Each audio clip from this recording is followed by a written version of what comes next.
ہماری جھولی میں خیر نہ پڑے۔ دنیا کے سخی، دنیا کے عطا کرنے والے جن کو اللہ نے عطا کیا ہے، ان کی حالت اور کیفیت یہ ہوتی ہے کہ بڑی جلدی مان جاتے ہیں۔ بندے بھی جو سخی ہیں وہ بڑی جلدی مان جاتے ہیں۔ تو اللہ رب العزت تو وہ غنی ہے کہ جس نے سخیوں کو سخاوت عطا فرمائی ہے۔ علماء فرماتے ہیں نا، سخی اور غنی میں کیا فرق ہے؟ کہتے ہیں سخی وہ ہوتا ہے کہ جب خرچ کرنے لگتا ہے تو اس کو یہ ہوتا ہے کہ میرے مال سے کچھ کم ہو جائے گا، دے دیتا ہے، خوش دلی سے دیتا ہے اللہ کی راہ میں یا بندوں کو، لیکن دل میں یہ خیال آ جاتا ہے یار کٹ جائیں گے، 10,000 دے رہا ہوں، 10,000 کم ہو جائے گا۔ بے شک ملنے کی امید بھی ہوتی ہے اللہ کی بارگاہ سے، لیکن غنی وہ ہوتا ہے کہ جس کے خزانوں میں کمی نہیں آتی۔ اور ان اللہ غنی عن العالمین، اللہ تعالیٰ غنی ہے۔ تو اس کی بارگاہ میں ہم سوالی بن کے بیٹھے ہیں، یہ سوچیں کہ آج اس نے عطا کرنا ہے، لکھ دینا ہے۔ وہی رات ہے نا، فیہا یفرق کل امر حکیم، یہ وہ رات ہے جس میں ہر امر جو ہے، ہر حکم جو ہے وہ لکھ دیا جاتا ہے۔ تو آج شفا بھی ملے گی، ہر درد کی دوا بھی ملے گی، ہر پریشانی سے نجات بھی ملے گی، ہر بیماری کا علاج بھی ملے گا، رزق بھی ملے گا، مال بھی ملے گا۔ اور یہاں تک لکھا ہے کہ آج کی رات جو ہے، اس رات میں حاجیوں کے نام بھی لکھے جاتے ہیں۔ اور بار بار آپ نے یہ بات سنی اور پڑھی ہے کہ آج کی رات پورے سال میں جس نے پیدا ہونا ہو اس کا نام لکھ دیا جاتا ہے، جس نے اس دنیا کو چھوڑ کر جانا ہو اس کا نام بھی لکھ دیا جاتا ہے۔ تو جو چاہیے نا، یہاں کہنے کی بھی ضرورت نہیں پڑتی۔ یہ وہ بارگاہ ہے جہاں کہنے کی بھی حاجت نہیں ہے، کہنے کی ضرورت ہی نہیں پڑتی، بس دل میں بات آتی ہے، دل میں خیال آتا ہے، دل میں خواہش پیدا ہوتی ہے، سچی نیت ہوتی ہے تو اللہ تعالیٰ اسے قبول فرما لیتے ہیں۔ ہم اس نبی کی امت ہیں کہ جس کریم آقا کے دل میں خیال آئے تو اللہ تعالیٰ قبلے بدل دیتا ہے۔ اللہ اکبر۔ تو بس اخلاص کے ساتھ، محبت کے ساتھ اپنی اپنی دعائیں، اپنی التجائیں، اپنی خواہشیں اور اپنی جو تمنا ہے، جو جستجو ہے، جو آرزو ہے، وہ دل میں لیے بیٹھے رہیں اور اپنے پروردگار سے توجہ لو اس کے ساتھ لگا لیں، پوری توجہ اپنے پروردگار کی طرف رکھیں۔ جس کے پاس گھر نہیں، گھر چاہتا ہے تو اللہ سے یہ التجا کرے دل ہی دل میں، یا اللہ مجھے گھر دے دے۔ جس کو گناہوں کی مرض لگی ہوئی ہے وہ اللہ تعالیٰ سے نیکی کی توفیق مانگے، جسے گناہوں کی بخشش چاہیے وہ اللہ سے بخشش مانگے، جسے رزق چاہیے وہ رزق مانگے، جسے شفا چاہیے وہ دل میں اللہ سے باتیں کرے۔ جب مانگے گا نا بندہ، اللہ تعالیٰ خود فرماتا ہے اجیب دعوت الداعی اذا دعان، جب بھی مجھے کوئی پکارنے والا پکارتا ہے تو میں اس کی پکار کو سنتا ہوں۔ اور اللہ تعالیٰ فرماتے ہیں لا تقنطوا من رحمت اللہ، تم جتنے مرضی گناہ گار ہو، سیاکار ہو، جتنی مرضی میری نافرمانیاں کی ہیں، تم میری رحمت سے نا امید نہ ہونا۔ جو بھی خواہش ہے، جو بھی مانگنا چاہتے ہو اپنے پروردگار سے مانگو۔ اور جب بندہ دعا مانگتا ہے نا پروردگار سے تو اللہ تعالیٰ وہ ہستی، وہ اللہ رب العزت وہ ذات ہے کہ اپنے بندے کو خالی نہیں لوٹاتا، کبھی تو اسی وقت عطا کر دیتا ہے، اور کبھی بندے کے حق میں اس وقت اگر وہ چیز بہتر نہیں ہوتی تو بعد میں عطا کر دیتا ہے، اور اگر کبھی بعد میں بھی اس کے حق میں بہتر نہیں تو اللہ رب العزت اس کے لیے معاملہ کیا کرتا ہے کہ اس دعا کو محفوظ رکھتا ہے، اور جب بندہ محشر کے میدان میں جائے گا اللہ تعالیٰ اس دعا کو اسے نیکیوں کی صورت میں عطا فرمائے گا۔ اپنے دل میں ارادہ رکھیں، اور سب سے پہلے جو ہم شروع کریں گے وہ حضور صلی اللہ علیہ وسلم پر درود پاک ہے۔ ہم درود پڑھیں گے، اور یہ وظیفہ ایسا وظیفہ ہے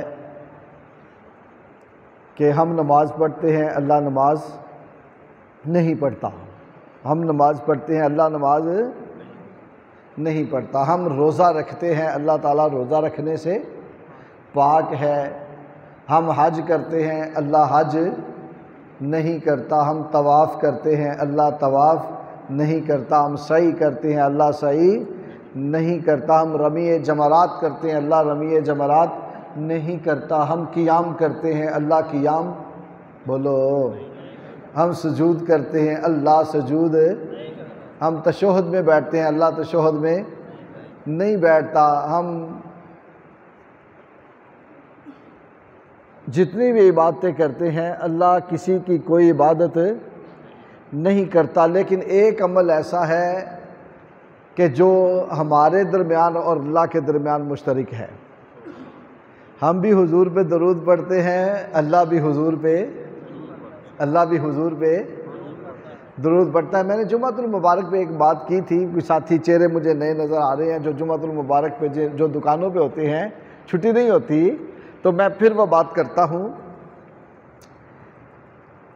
حضرت علامہ عبدالغفور ہزاروی رحمۃ اللہ علیہ میرا پیر و مرشد حضور ابو البیان رحمۃ اللہ علیہ کے استاد ہیں، شیخ القرآن، بہت بڑے عالم۔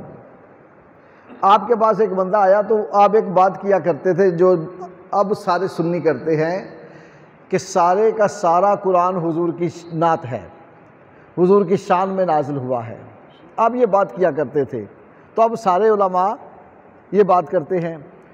آپ کے پاس ایک بندہ آیا آ کے کہنے لگا حضور آپ یہ بات کرتے ہو کہ سارے کا سارا قرآن حضور کی شان میں نازل ہوا ہے، حضور کی نعت ہے، تو مجھے بتاؤ تو صحیح کہ واقعی یہ بات صحیح ہے؟ آپ نے فرمایا ہاں صحیح ہے، ٹوپی پہنو سر پہ۔ آپ نے فرمایا ہاں صحیح ہے۔ کہنے لگا میں ایک آیت پڑھتا ہوں، آپ جو کہتے ہیں نا سارا قرآن حضور کی شان میں نازل ہوا ہے، میں ایک آیت پڑھتا ہوں، آپ مجھے بتائیں ہیں یہ حضور کی نعت کیسے ہوئی؟ آپ نے فرمایا پڑھو۔ کہنے لگا اللہ تعالیٰ قرآن پاک میں فرماتے ہیں کل من علیہا فان، ایک دن ایسا آئے گا کہ ہر شے فنا ہو جائے گی، ہر شے کو فنا ہے۔ مجھے یہ بتاؤ اس میں حضور کی شان کہاں بیان ہوئی ہے؟ سوال کرنے والے نے تو بڑی آیت تلاش کی نا، لیکن ان کا نام بھی شیخ القرآن تھا، شیخ القرآن، اور اتنے بڑے عالم کہ حضرت ابو البیان کے بھی استاد ہیں۔ فرمانے لگے بھائی مجھے تو یوں لگتا ہے کہ یہ آیت کریمہ جو ہے حضور کی سب سے بڑی نعت یہی آیت ہے، اسی آیت میں حضور کی سب سے زیادہ شان بیان ہوئی ہے۔ کہنے لگا حضور کیسے؟ آپ فرمانے لگے کیا آیت ہے؟ کہنے لگا کل من علیہا فان، کہ ہر شے جو ہے کائنات کی فنا ہو جائے گی۔ آپ نے فرمایا کہ ہر شے کائنات کی فنا ہو جائے گی، ایک دن ایسا آئے گا؟ کہنے لگا ہاں۔ آپ فرمانے لگے سب سے بڑی نعت تو یہی ہے۔ کہنے لگا کیسے؟ آپ نے فرمایا کہ ہر شے اللہ کا ذکر کرتی ہے، شجر بھی، حجر بھی، انسان بھی، جن بھی، فرشتے بھی، نباتات بھی، حیوانات بھی، جمادات بھی، زمین و آسمان کی ہر شے اللہ کا ذکر کرتی ہے۔ ایک وقت ایسا آئے گا کہ ہر شے فنا ہو جائے گی، جب ہر شے فنا ہو جائے گی تو اللہ کا ذکر کرنے والی کوئی شے نہیں رہے گی، اللہ کا ذکر کرنے والی کوئی شے، کوئی انسان، کوئی جن، کوئی فرشتہ، نباتات، حیوانات، جمادات، شجر، حجر، کوئی شے نہیں ہوگی۔ جب کوئی شے بھی نہیں ہوگی تو اللہ کا ذکر کوئی نہیں کر رہا ہوگا۔ جب اللہ کا ذکر کوئی بھی نہیں کر رہا ہوگا تو اللہ تعالیٰ فرماتے ہیں ان اللہ و ملائکتہ یصلون علی النبی، میں بھی میرے فرشتے بھی میرے محبوب پر درود پڑھتے ہیں۔ یصلون یہ مضارع کا صیغہ ہے، اور مضارع جو ہوتا ہے جو پڑھے لکھے حضرات ہیں وہ جانتے ہیں اس میں استمرار پایا جاتا ہے، اور اس میں دو زمانے مضارع میں پائے جاتے ہیں، حال اور مستقبل۔ ماشاءاللہ، حال اور مستقبل، یعنی میں اب بھی درود پڑھ رہا ہوں، مستقبل میں بھی حضور پہ درود پڑھوں گا۔ جب کائنات میں کوئی شے نہیں ہوگی، کوئی انسان، کوئی جن، کوئی فرشتہ زندہ نہیں ہوگا، ہر شے فنا ہو جائے گی، کوئی بھی اللہ کا ذکر کرنے والا نہیں ہوگا، اللہ کا ذکر بھی رک جائے گا، اس وقت بھی حضور پر خدا درود پڑھ رہا ہوگا۔ جب ہر شے فنا ہو جائے گی اس وقت بھی حضور پر خدا کل من علیہا فان، جب ہر شے فنا ہو جائے گی اس وقت بھی حضور پہ درود پڑھا جا رہا ہوگا، اللہ تعالیٰ حضور پہ درود بھیج رہا ہوگا۔ تو یہ آیت بھی حضور کی نعت ہے، اور حضور صلی اللہ علیہ وسلم پر اللہ رب العزت خود درود بھیجتے ہیں۔ تو ہم وہ عمل کرنے لگے ہیں جو اللہ تعالیٰ خود کرتا ہے، بڑی محبت سے، بڑے ذوق سے، بڑے شوق سے، 5 منٹ 10 منٹ جتنی دیر آپ کی طبیعت مانے گی نا اتنی دیر ہم کریں گے۔ یہ عبادت کرنے کے لیے ہم بیٹھے ہیں نا، عبادت کرنے کے لیے بیٹھے ہیں۔ اور جب کسی سخی سے لینا ہو نا، ایک طریقہ یہ بھی ہوتا ہے، بیکاری جب آتا ہے نا مانگنے والا، تو سخی کی آل اولاد جو ہے اس کی تعریف شروع کر دیتا ہے، اس کو دعائیں دینا شروع کر دیتا ہے۔ جب بچوں کو کوئی دعائیں دے نا تو ماں باپ جو ہوتے ہیں نا وہ کہتا چلو دے دو اس کو یار، کوئی بچوں کو دعائیں دے رہا ہے۔ اور ہمارا خدا وہ ہے جو اولاد سے پاک ہے، اولاد سے پاک ہے، نہ وہ کسی کا باپ ہے نہ کسی کا بیٹا ہے، لیکن اس کا ایک محبوب ہے جس کے صدقے ساری کائنات بنائی ہے۔ تو ہم دعا، یہ جو درود ہے یہ ایک دعا بھی ہے، ایک دعا بھی ہے، حضور کی تعریف بھی ہے۔ تو ہم جب حضور کی تعریف کریں گے تو اللہ تعالیٰ جب ہمارا نامہ اعمال مرتب فرمائیں گے، فرشتوں سے فرمائیں گے اس کے لیے یہ لکھ دو، یہ لکھ دو، یہ لکھ دو۔